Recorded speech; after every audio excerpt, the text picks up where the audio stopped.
আসসালামু আলাইকুম। এই ভিডিওতে জানবেন কোন দুটি সহজ আমল আপনাকে দোয়া কবুলের দরজায় পৌঁছে দিবে। যদি আপনার মনে দোয়া কবুলের তীব্র আকাঙ্ক্ষা থাকে, তাহলে আজকের এই কথাগুলো মন দিয়ে শুনুন। একটা নোটবুক নিন, তারপর লিখতে শুরু করুন। কি কি আপনার দরকার, কি কি নেই আর কি কি আছে। আপনার জীবনে কি কি পেরেশানি আছে,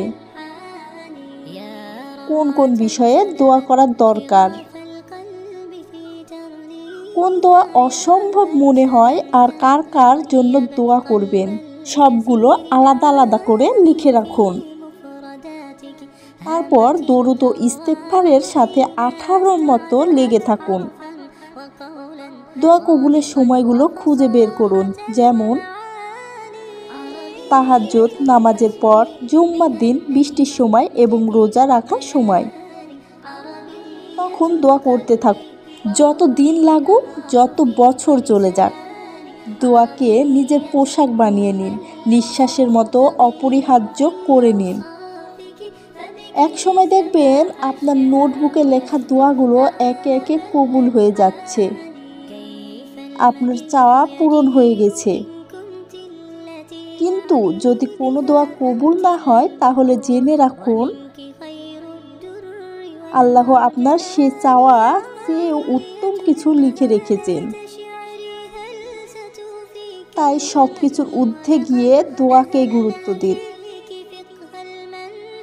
কারণ আল্লাহ আপনাকে আপনার চেয়ে বেশি ভালোবাসেন,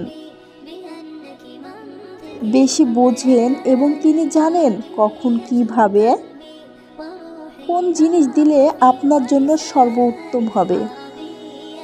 যিনি ইউনুস নবীকে আলাইহিসসালাম মাছের পেট থেকে জীবিত উদ্ধার করেছিলেন, যিনি মুসা আলাইহিসসালাম এর জন্য সাগরের মাঝে রাস্তা বানিয়েছিলেন, আপনার হাতে এমন এক অস্ত্র আছে যা তামাম দুনিয়ার সব কিছুর চেয়ে মূল্যবান, আর সেই অস্ত্র হলো দোয়া।